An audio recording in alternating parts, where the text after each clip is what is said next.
Greetings, urban farmers, gardeners, and healthy food visionaries. Farmer Greg here, and welcome to the 594th episode of the Urban Farm Podcast, where every day we work together to educate and inspire you to become part of your food revolution. Do you know that there are many ways to water your garden? You want to explore what they are? I've got a free guide just for Urban Farm Podcast listeners that explores my favorite methods. We start with my epic full-length class called Wickedly Smart Water Harvesting, where I share many of the ways you can find water in your yard. This class ends with a challenge to see how many water sources you can find on your property. Next, we'll dive into my favorite way to water my gardens. This method was introduced to me about a decade ago by my good friend and mentor, Scott Murray. It is water efficient, self-cleaning, and draws from what large farms have used for decades. We boil it down to the backyard gardener level just for you. Think you can guess what it is? The guide also comes with a full description and list of supplies you'll need to install your own fully functional watering system. Learn and harvest your free Water Your Garden guide at urbanfarmwater.com. Welcome, everybody. Greg Peterson coming to you from the Urban Farm in the heart of Phoenix, Arizona. I'm here with Janice Norton. Hello, Janice. Hey, Greg. This is fun. This is exciting. I can't wait. Yeah, big time. And we are here with an amazing young lady who I've known. How long have we known each other, Kristin? Maybe a decade or more? More, probably closer to 14. All right, great. Kristin is a native Texan, went to college in Kansas and ended up in Arizona in 2004. Okay, that's about 16, 17 years ago. She has been gardening, raising chickens, planting fruit trees, constructing buildings ever since. Kristin is an architect and an interior designer and completed her permaculture design course in 2015. She lives on a half-acre property with her husband, 2-year-old son, 3 dogs, 16 Muscovy ducks, and over 120 fruit trees and 43 roses. Welcome, Kristin. Thank you for being here. Well, thank you so much for having me. I'm really excited to chat with you about designing edible landscapes. It's been a passion of mine for a long, long time, and I'm really lucky that I am able to do it now as a business. So tell me about that. Before we even go any farther, I want people to get a sense of who you are and what you do in the edible landscape arena, because you're actually my go-to person when somebody says, hey, I need a design. I send them to you because I've seen your stuff. Well, you are amazing at what you do. So tell everybody about blushing. Tell everybody what it is you do. Well, that is a real honor. Thank you so much. Coming from you, Greg, that's huge. So thank you. I'm blushing a little bit. So let's see. I personally have been growing food since I was in diapers. My great grandpa kept a 1-acre veggie garden into his 90s. And my family has pictures of me out there chasing him around, helping him dig up potatoes in diapers. And so in a way, growing food's kind of just always been in my blood. But when I got to college, I decided not to go for landscape architecture. I decided to go for building architecture because the landscape architecture was so much more driven to ornamentals or big ag, which I didn't have any interest in any monoculture things. And so I passed on that and did buildings, and for about 13 years did commercial architecture and interiors, and I love it. But I found that in all of my free time, I was out in the yard gardening. Yeah. And that was what gave me, that instant gratification and care, because it takes years to see a building come out of the ground, but it only takes a couple weeks to see a seed come out of the ground. Right. Excellent. And so it wasn't too long that people were asking me to take my design skills and help them lay out their yards. And I was doing that on weekends for a while. And then the demand got so great, I said, I need to pay attention to this. Right. And so, just kind of looking at what was out there in the market, I really saw a need for this. There's plenty of people that want to grow food, but either don't get started because they don't know where to start, right? Or they just guess and then they waste time and money and go through a lot of unnecessary heartache when they could have just called me instead. And so I started my LLC in 2015, the same year that I took the permaculture design class and got that certificate. And I've been doing that ever since. Full-time, you do full-time edible landscape design. That's right? correct. I've got about 40 something acres of projects right now. Whoa. So I'm tired. Congratulations. That is awesome. Thank you. Well, a lot of it is thanks to your referrals, Greg. So I appreciate you sending people my way. So let's talk about the topic tonight and what is a food forest? Give me a 2-minute, what is a food forest? Okay. So a food forest is basically a larger scale of one guild. So it's several plant guilds, groups of plants that work together to create a full-on landscape. So it is truly all the different parts and pieces working together. You have plants that attract good bugs. You have plants that repel bad bugs. You have plants that are nitrogen fixers that feed other plants. And you have plants that provide shade for more sensitive plants. And so it's really its own ecosystem. Kind of like the way nature works, right? Exactly. And so imagine that. Mimic that, but taking the chance to pick and choose the plants that we love most. And that way it's our own individual, customized deliciousness. That's a great way of putting it. I love that. And for those of you that are on the podcast, you missed her face. It was great the way she said that. Oh my gosh. And we already have people asking for your contact information for a consult. We'll get there for sure. All right. Her website is cultivatedllc.com. There you go. There you go. So I've got a yard. Mm-hmm. It's not my yard. Let's say somebody has a yard. Sure. And they want to put a food forest in it. It's like, what's our first step?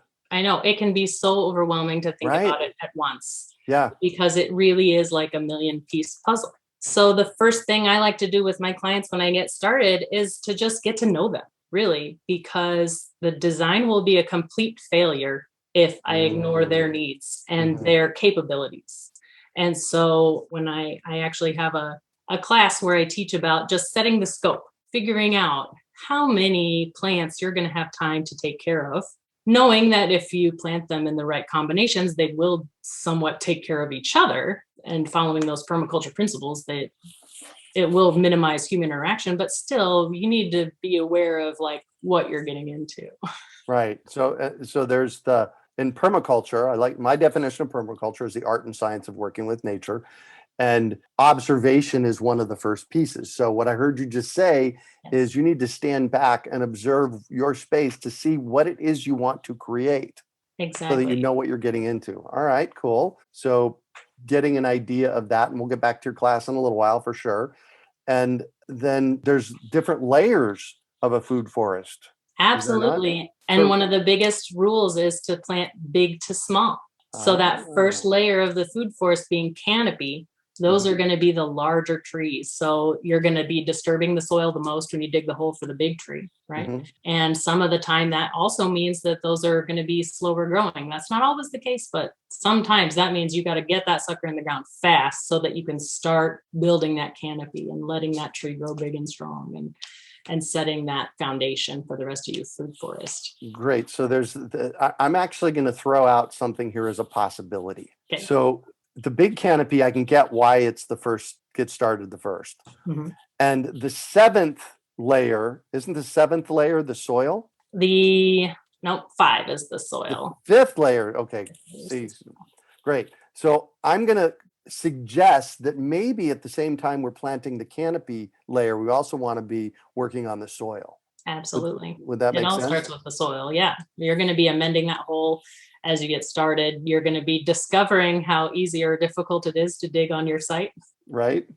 And how does one, so planting a big tree, that's easy. You find a big tree and you get it planted. How does one go about discovering in your process what to do about the soil layer? Well, for me, being in the Phoenix area, our soil lacks a lot of organic matter. And so just getting to know what you're working with. And part of that is in the initial site research. Mm-hmm. So before I even begin talking about plants with a lot of my clients, we do our site research first. You know, you got to understand how fertile or not fertile your soil is to begin with. And so whether that's finding a local lab to send it out to get tested, or just doing something as simple as putting a little soil and water in a jar and shaking it up and then letting it settle and see what you're working with that way, you gotta start with the basics. Great. Well, and you just kind of reminded me that there's something else also that we want to be paying attention to on a site, and that's the utilities and the wind and all of that external stuff that comes in. So you kind of need to map that out, I would think too, right? Yes. And I mean, I could deeper dive on that. I don't want to get too distracted. When I start a new project with a client, I have a survey that I send them, and it's got about 20 questions. And a lot of those questions are just to get their brain going about looking at their space a different way. Because really, I can walk into somebody's space and see all these things in 5 minutes that they might not have paid attention to. Right? Yeah, I noticed after studying and playing with permaculture for 30 years, I can go in on a property and see things instantly. Right. And see things in 3D too, because know what the mature size of the plants look like. Exactly. Yeah. All right, cool. So out of 7 layers, so there's 7 layers of a food forest, we've gotten to 2 of them. What are the other 3, just to give people an idea of that? So the first one's your big canopy trees, right? And then the second one is shorter trees, larger shrubs, dwarf trees, that kind of thing. Then you have your shrub layer, then your herbaceous layer, the soil surface, then the root zone, and then the last one is actually vines and your vertical layer. You said herbaceous layer. Say more about that. So that is going to be your herbs, your flowers, your veggies, your annual crops. Got it. I mean, I do perennials as much as possible too, just because I'm one gal working on half an acre. Right. With a lot of plants. So tell people, that's a word some people may not know, perennial.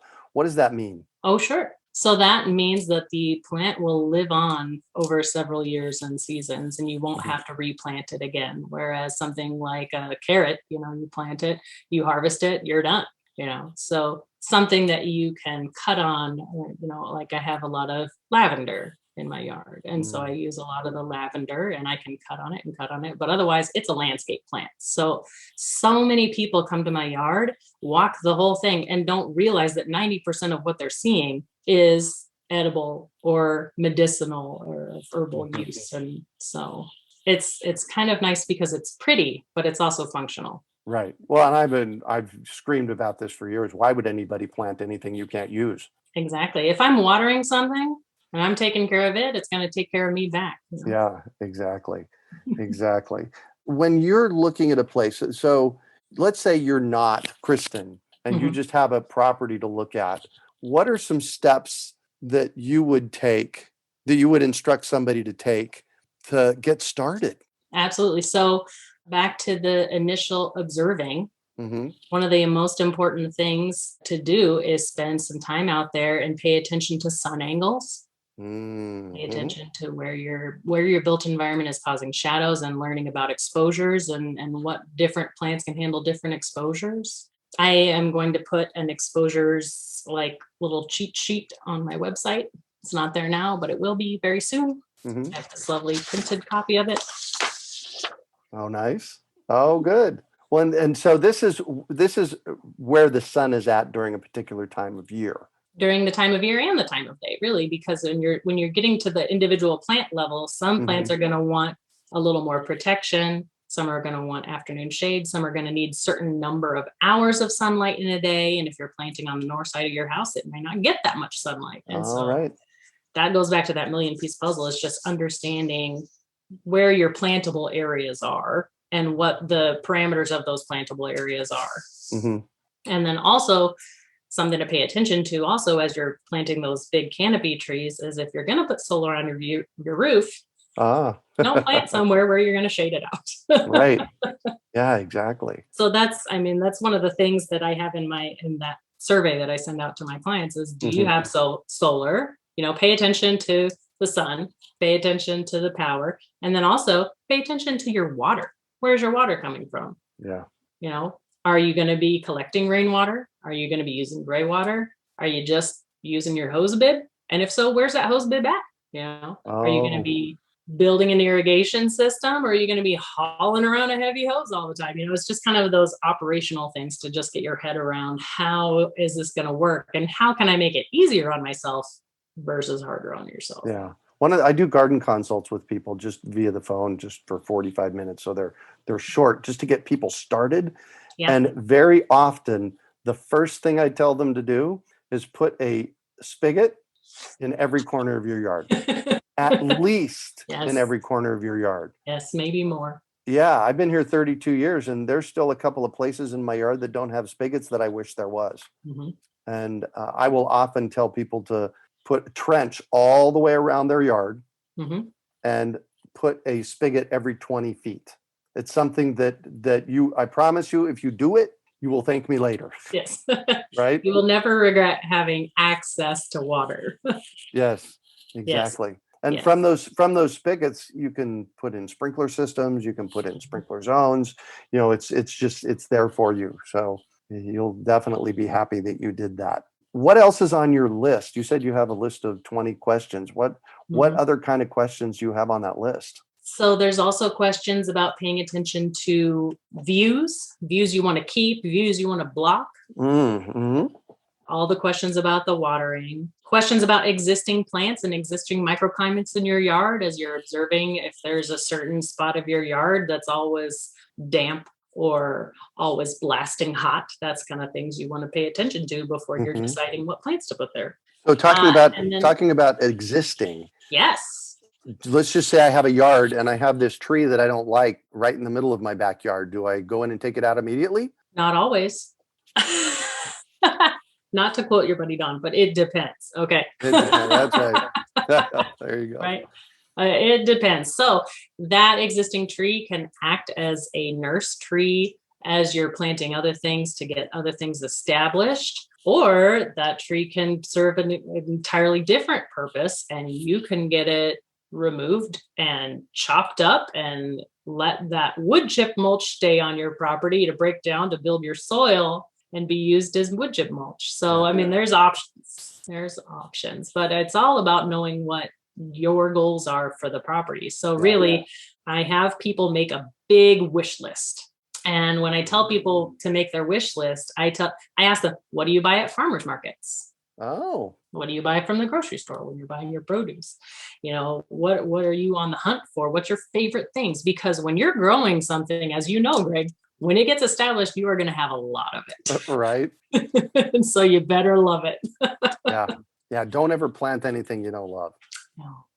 I made that mistake a couple of times. I mean, I took a lot of chances and I planted a lot of things without even tasting them. I read a lot on Dave Wilson's website about, what won the taste test before I was planting things. But then there were things like kumquats. I planted a kumquat tree, dug it out 2 years later because, I rehomed it. So it wasn't like it died or anything, but I was like, I probably should have tried that before I planted one. And so if you have an opportunity to try something before you plant it, I always say, give it a shot. And I do sometimes do like little front yard markets at my house where I put out interesting, like rare fruit for people to taste if they haven't made up their minds on if they want one in their own yard.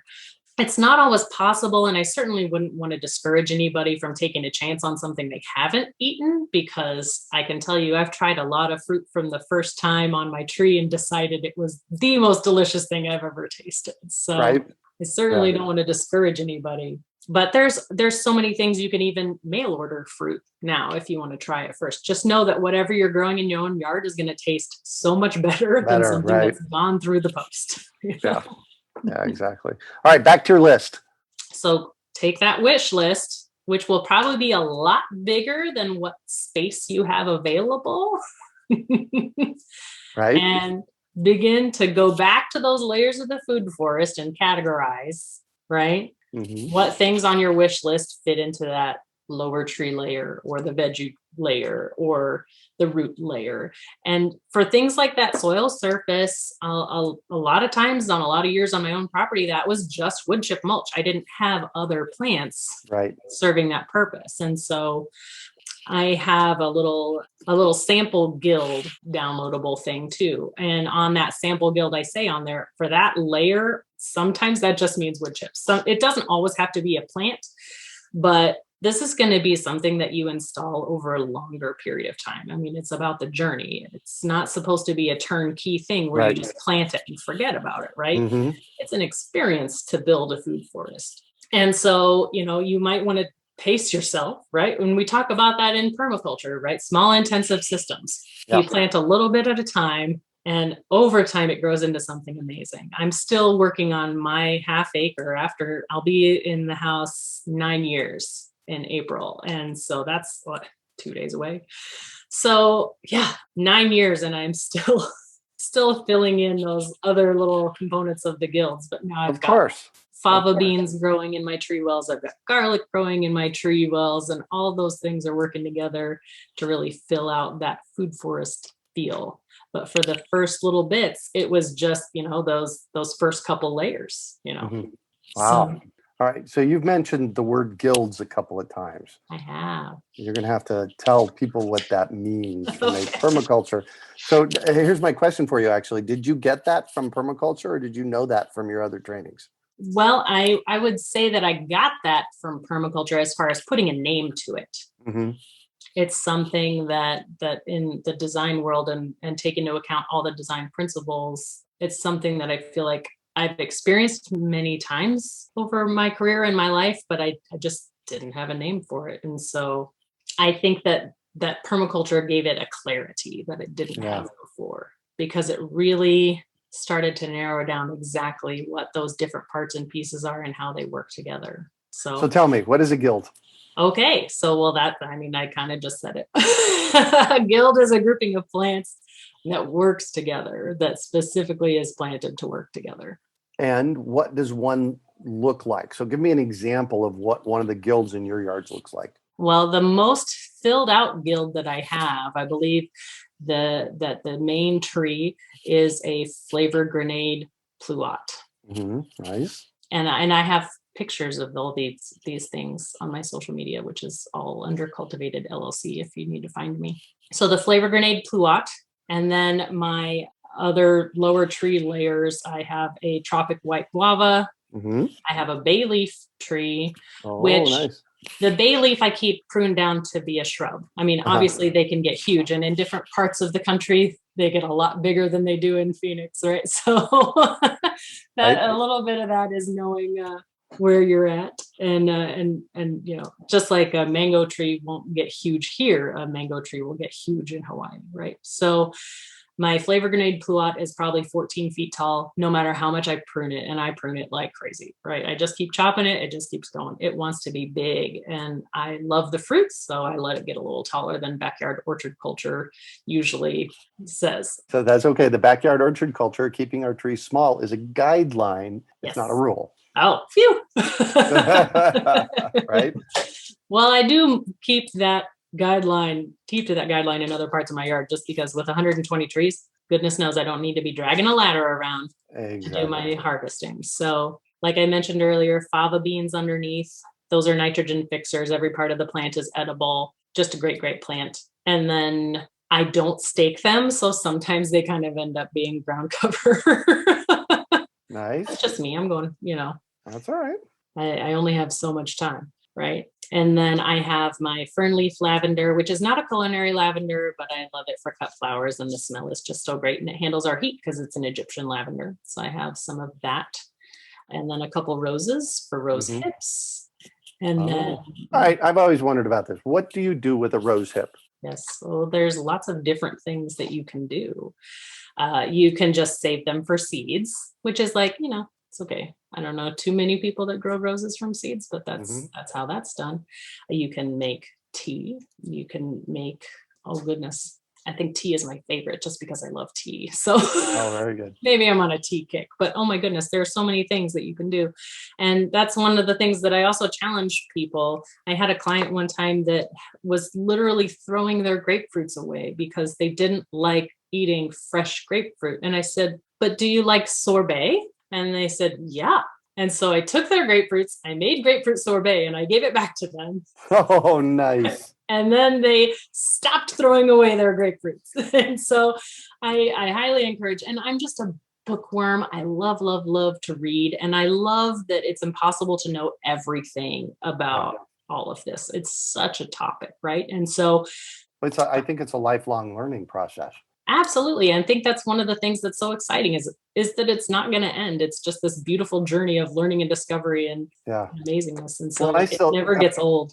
After 32 years at the Urban Farm, with the systems that I've been putting in place, I still get to see things that are like, wow, that's cool. Like the other day, I was mowing the grass and there was cilantro coming up in the middle of the lawn. Now, did you see it first or did you smell it first? Oh, good question. No, I actually saw it first, but then when the mower hit it, I smelled it. I bet. Yeah. Yes, I love it. I love it so much. I just think that I don't know, it's the best. I'm biased though, but but that's why I want to help people do it right, and save the heartache, because Lord knows I have tested and trialed and had a bunch of heartache over many, many years over trying things and learning the hard way. Mm-hmm. And that's me with the design background, and so if I can help anybody not repeat one of my mistakes, that's a win. Well, and that's the learning part of the process. Mm-hmm. I mean, I still make mistakes. I planted a peach tree in my front yard a couple of years ago and it didn't make it. Oops. I mean, we sell 4,000 fruit trees a year. We educate thousands of people every year. I've planted probably in the past 45 years, thousands of fruit trees in Phoenix, and it still happens. So you have to be patient with yourself, right? Yes. Give yourself some grace. Yes. Sometimes not everyone will make it, but you'll learn something every time. Yeah, exactly. Exactly. What are we missing before we jump into Q&A? I guess the only other thing that I have on the list there is just when I'm helping somebody design their layouts, I always make sure to ask them what they like to do in their yard. So integrating outdoor living is huge because not everybody's going to have just plants. You need at least a place to sit and look at all your awesome plants, right? Yeah. Sit and enjoy what you've built, and be able to get through there. I always say paths need to be wide enough for a wheelbarrow, right? Oh, that's huge, huge, huge, huge, huge, huge. Make sure that the paths are wide enough for a wheelbarrow. Absolutely. And you have to have a place for your ugly stuff too. You have to have a spot for all your empty pots that you're not going to get rid of, and your piles of compost and your stuff that is not exactly presentable, but is so vital to the function, where you're going to store. I actually go and clean out alpaca pens and bag the manure and bring it home to my place. And so my gosh. I have to have a place to store bags of alpaca poo. So all of those things need a space, right? All of those things need to be accounted for in all of the list of what you're going to include in that design, so that as you begin laying it out, you've got all the parts to your puzzle. Awesome. And then fill in all the rest with plants. And what's that? And then fill in all the rest with plants. There you go. So I'm going to put you on the spot here a little bit. Oh. Yeah. Okay. Well, you've listened to my podcast. I do this to people. It's mostly around success stories. Mm-hmm. So is there a client that you've worked with that just, it was magic, and when you got done with them or while you were working with them, it's like, yes, that's exactly the reason that I'm doing what I'm doing? That it just totally lights you up? Well, I don't think I could just pick one because it happens so much. I just feel like when people find me, like I'm not the best at marketing. Okay. I'm just going to say that. I'm not the best at having the web presence or being out. I'm actually an introvert. You know what? Here's a funny story. As much as I talk about plants. So am I. So am I an introvert. Don't put me in a crowded room. I will hide in the corner and I won't say a word. Me too. But I've been so lucky. And I think that was one of the big reasons that I felt that pull to do this for a living, is because every personal experience that I made, maybe 10% of people didn't get it or thought it was too expensive or whatever, and it just stalled before it even began. Mm-hmm. But once I got to know people, I have made so many friends Like, just, I can't wait to hug people again. Like that level of friend. Oh, yes. I hear It's you. not just a client relationship. I have people that I designed their yard 4 years ago, 5 years ago, and they send me picture updates. And like, I'm just like, so my heart just gets like swollen out of my chest. I'm just so fulfilled by helping these people on their journey, even if it's just something small. It doesn't have to be a full-on food forest, just making that connection and helping somebody have the confidence to try. And then they see that success. And then sometimes they go bonkers, which I also love. Right? But just watching everybody find their own path, it's just, it's the best feeling ever. Yeah. So, and I have a very particular reason that I asked this question.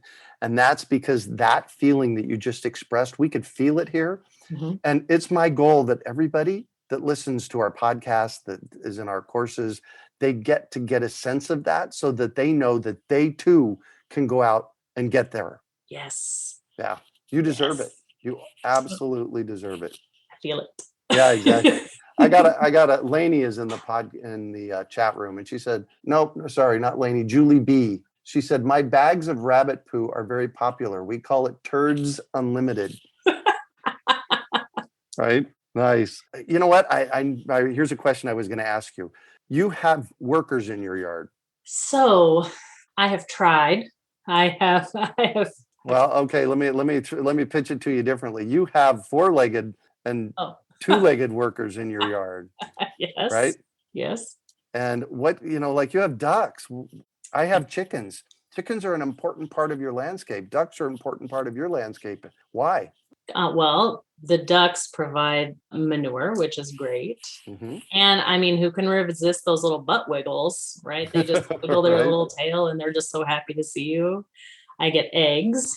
And then I also have a chef friend or two that help me out. Not everybody also does meat, but for those that do, I think it's part of being a responsible breeder. I have 4 mama ducks sitting on nests right now, and you've got to have a plan for those extras. But if you're raising your own meat, that's better than anything you're going to get in the store. And you know that those ducks were loved and had great lives, And so I'm a big fan of that because every part of that animal then stays on site for me. Yeah. I mean, I compost the feathers, which takes a while, but they actually sell a fertilizer called feather meal. That's right. I'm building my soil, right? Exactly. And not having to go to the store and buy something to do that. So I think that it all is part of that ecosystem in my own little yard that I'm building. And yeah. So I noticed that people are throwing questions in the chat box. Please put the questions in the Q&A because that's where we're going next.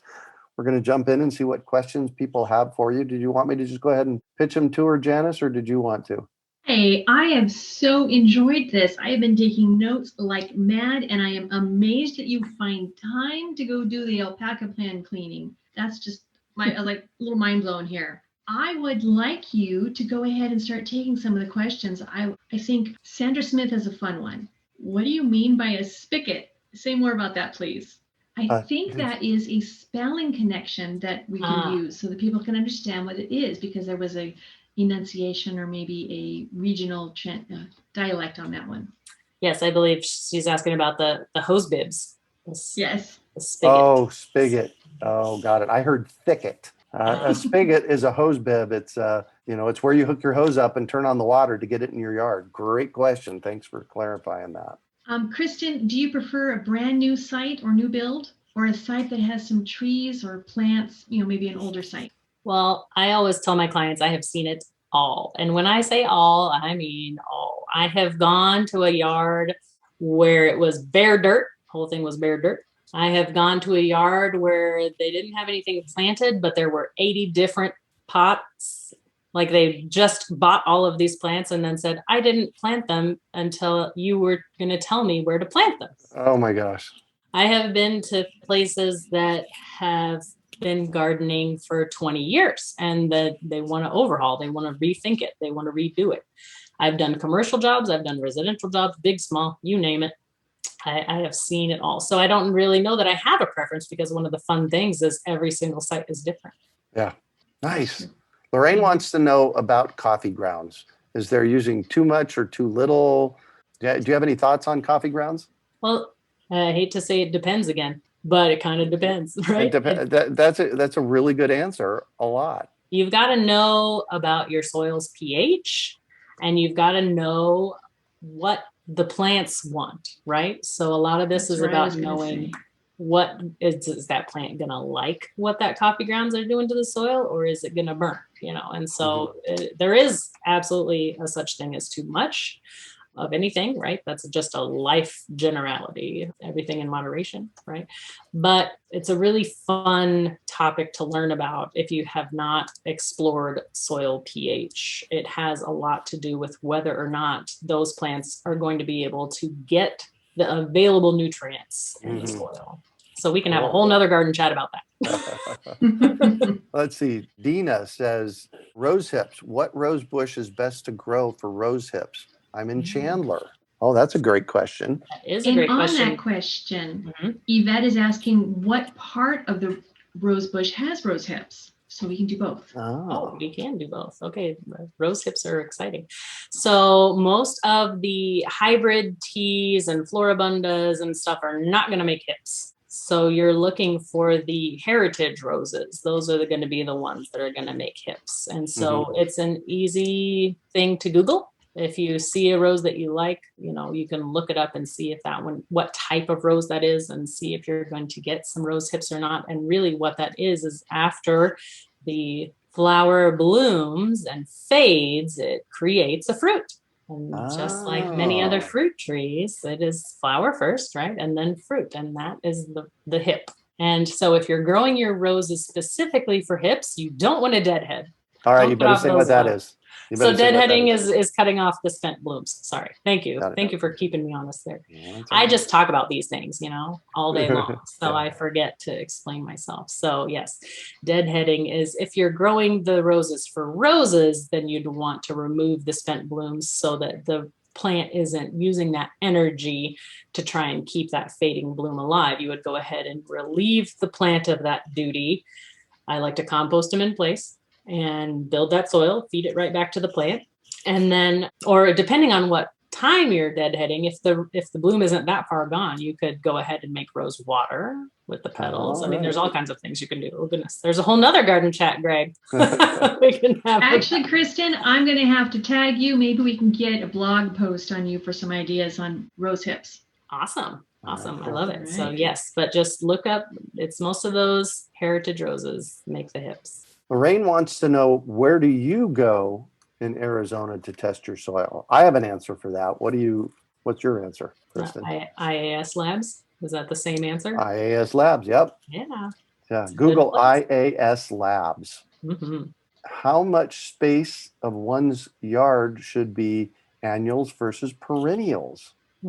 That's a great question. That's from Sharon. Well, I mentioned I lean towards mostly perennials because I'm aiming for more of a landscape feel. I don't want to have a bunch of bare spots in my yard when I harvest. So I do have some veggie beds where I keep my annuals, but for the rest of my landscape, we are talking perennials and fruit trees. And it's been really funny. I haven't done very many yard tours, with all that's going on in the world. But I did have a friend who had not seen my yard come over for a little tour, and we were trading some plant cuttings and such. And at the end of the tour, she stopped to me and she said, "Where are your veggies?" So she had just looked at my whole yard and said, "Where are your veggies?" Yeah. And so I had to explain, I don't do a lot of annual veggies. I do them here and there, but they're tucked in so that when I harvest them, the landscape mostly looks the same. Now, I will say, though, that there are lovely perennials that, like artichokes. I have John gangbusters with artichokes because my husband loves them. And that's the other thing is I feel like part of my job is also a little bit of a mediator because there's usually somebody on property who is really into plants and somebody who's not, and trying to find a balance of how to make the yard work with both. And so once I found a couple of plants that my husband loved, I planted them all over the place. All right. Yeah, exactly. All right. We have about another 7 or 8 minutes and we have 9 questions. Let's see how far we can get through them. Well, I'm going to tie in 2. I've got Susan and Lainey. both having to do with climate change. Lainey has a 4-year-old peach tree that has no blooms at all and wants to know if you have any ideas on it. And Susan lost 20 citrus trees after a Texas February freeze. How are you dealing with climate change? I think both of these are climate change questions. You look like you're tearing up for the fruit trees. Trying not to get emotional here. I'm from South Texas originally, New Braunfels, between San Antonio and Austin. And my family's still there, and we're all plant lovers, and I've got so many friends there, and we're all just grieving over all of the amazing mature subtropical plants like loquats, for existence. Like, there were so many big, beautiful, mature loquats in that area, and now they're all dead because of that storm. It was truly a once in a lifetime storm. And I've gone to client sites that are dealing with things like flathead borer worm infestations, and they're losing a lot of trees sometimes. And I just cry with them, because that is a plant that you've nurtured and taken care of. And so it is really, really hard. But I always try to think of it as an opportunity to plant something new, like we talked about briefly earlier. This is a journey. And so replant your favorites, mourn the losses, and try to not give up. Mother Nature is quite resilient, and she can teach us a lot of things. So about the peach tree pruning, it depends on what time of year you pruned it. And it depends on a lot of the weather too. I mean, we've had not as much of a doozy as Texas, but it's been an odd weather year. We just had the worst summer ever. We've had 2 years with no monsoon rain here. And so a lot of the plants are struggling. So, it's possible. And there are some varieties that tend to alternate bear, not so much with peaches, but I know that, for instance, like a Katy apricot usually takes year 5 off. Fun little fact. Oh, interesting. I didn't know that. These are the kind of random things that are in my head.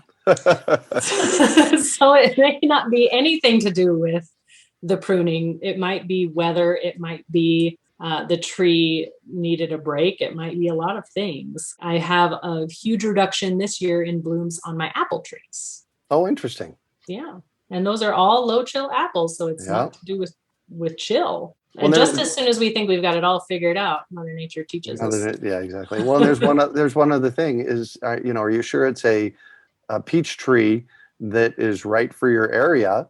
That's true. Because if you put in a high chill peach tree here in Phoenix, yes, it's not going to make fruit, and it likely won't make flowers either. So absolutely. Yeah. It's all about knowing. Well, and I'll put that right back on you, Greg. Explain chill hours.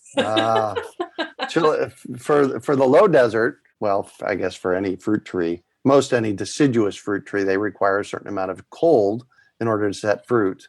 And cold is anywhere between about 39 and 45 degrees. And so like my desert gold peach requires 200 hours of chill. So we're good with that because we get about 350 hours of chill here in the low desert. So you just have to pay attention to, is that tree right for your area?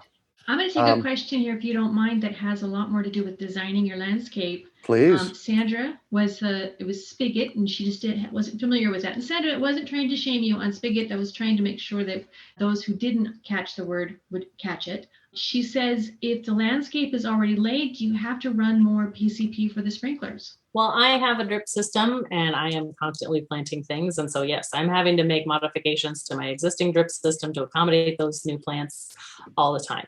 Now, is that always going to be PVC? No. Janice and I were talking earlier, and she's switching a lot of her stuff to drip tape. And sometimes you're using, the 1/4 inch or 1/2 inch tubing instead of the rigid PVC. There's lots of different solutions.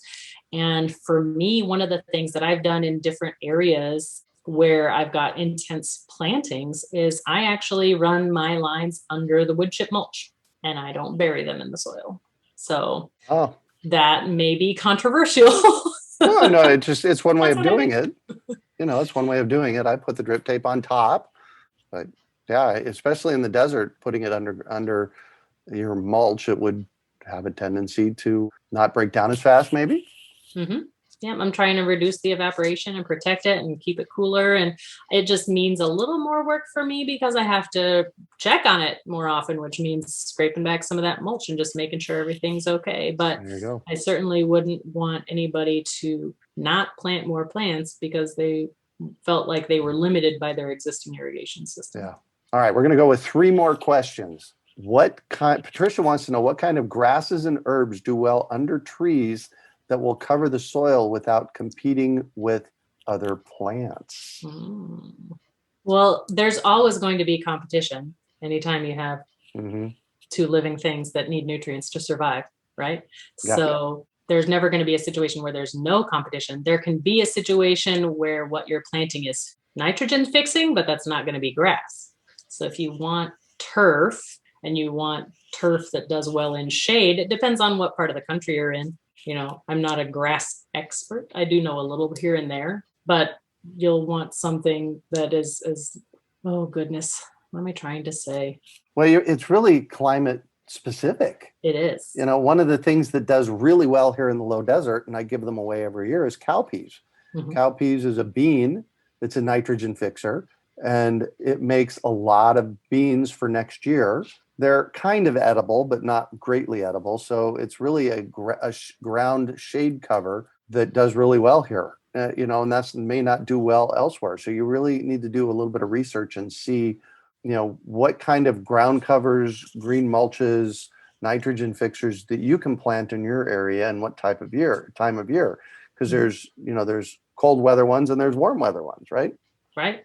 Yeah. And then if you can get something like clover established, you can mow it like a turf.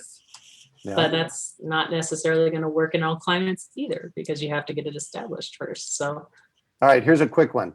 Yes. I'm going to answer it real quick after you answer it, and you get 30 seconds. This is a 30-second round. Swati says, continuing on my question, me and my husband have bought a house, big, dry dirt backyard in Phoenix, and would like to begin working on it to make our own little farm. What advice do you have to begin with? Other than call me? Yeah, well, if they're going to do it on their own. So that's what I do. I don't install. I should clarify. I don't do installs. Get the water in, like we talked about earlier. Yep. Plant the water before you plant the plants. That's the permaculture saying, right? Exactly. And then what I would do is put 12 to 18 inches of woody mulch over the entire area and let it break down for 2 years and strategically plant some cowpeas throughout the area so that, you know, this coming up summer, you have, you know, some cowpeas that are spreading vigorously across the backyard.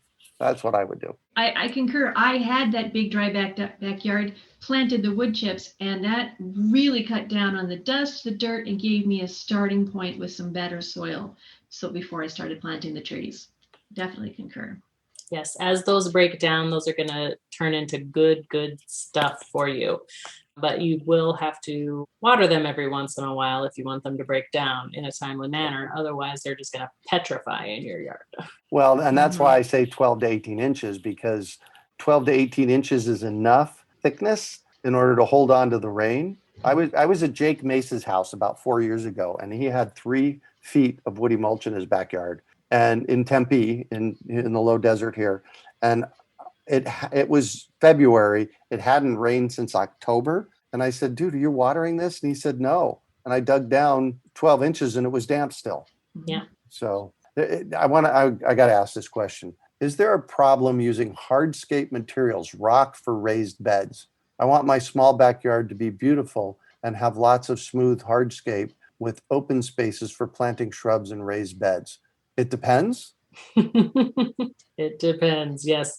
He didn't say what part of the country. In Arizona, that could be pretty fatal. Yes. Because, you know, that stuff's going to hold on to the heat. But in Minnesota, it might be perfect because you might want it to hold on to that heat. Exactly. Got to know your microclimates. You don't want to add heat sinks near plant roots. And so, yeah. He is in Minnesota.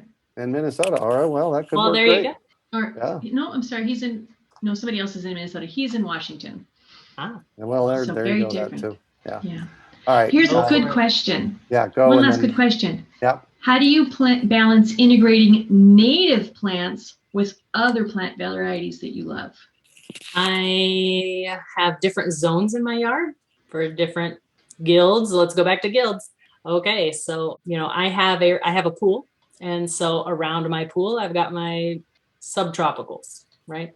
And then I have other parts of my yard that are a little more remote. So in permaculture, there are zones, right? And so zone 0 is your house, and then zones 1 through 5 go farther and farther away from your house. Those native plants are going to be so much more adapted to those zones where you don't frequent. They're going to do great with less input.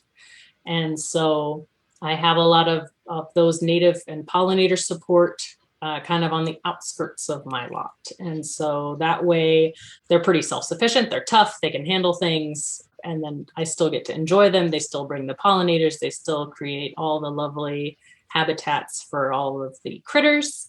And so those just planting those in those zones, unless it's a plant you're really particular about wanting to see out a certain window all the time, just plant them. Awesome. Plant them in That's zones great. 4 and 5. I Awesome. love that. Any last thoughts, Kristin, before we... Oh my goodness. This has been so fun. You said it was going to be fun in the beginning. Oh, yeah. And you were right. We always just have fun.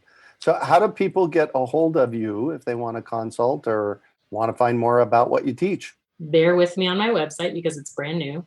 But at the bottom, there is a little thing where you can just put in your name and your email and type me a message and hit send, and it will email me. Oh, very good. And your website again is? CultivatedLLC.com. Perfect. Oh, there we go. Thank you, Janice. Janice put it in the chat box. Awesome. Well, that's only going to work for people who are live. But if you are not live, you're listening to this later, cultivatedllc.com is where you're going to find Kristin. Excellent. And we had over 100 people tonight for our first garden chat. That is awesome. So exciting. Everybody needs to tell their friends. Share this website, www.gardenchats.org. Not plural. Garden chat, singular. Gardenchat.org. Now, when you go there, you sign up for one, you're going to get the same link. It's going to work every month right now. Same link, same password. Come join us every month. Excellent. Well, thank you, Kristin. Thank you, Janice. Thank you all for joining us. It has been a blast, and we will catch you next month on the flip side. Have a great evening. We hope you enjoyed today's episode of the Urban Farm Podcast. Remember to listen for tips, advice, and resources to help you on your journey with urban farming. You can find us on the web at urbanfarm.org or send us an email to podcast@urbanfarm.org. In the words of Vincent van Gogh, great things are done by a series of small things brought together. Be encouraged that with each lesson learned and skill developed, you are one step closer in the direction of your dreams.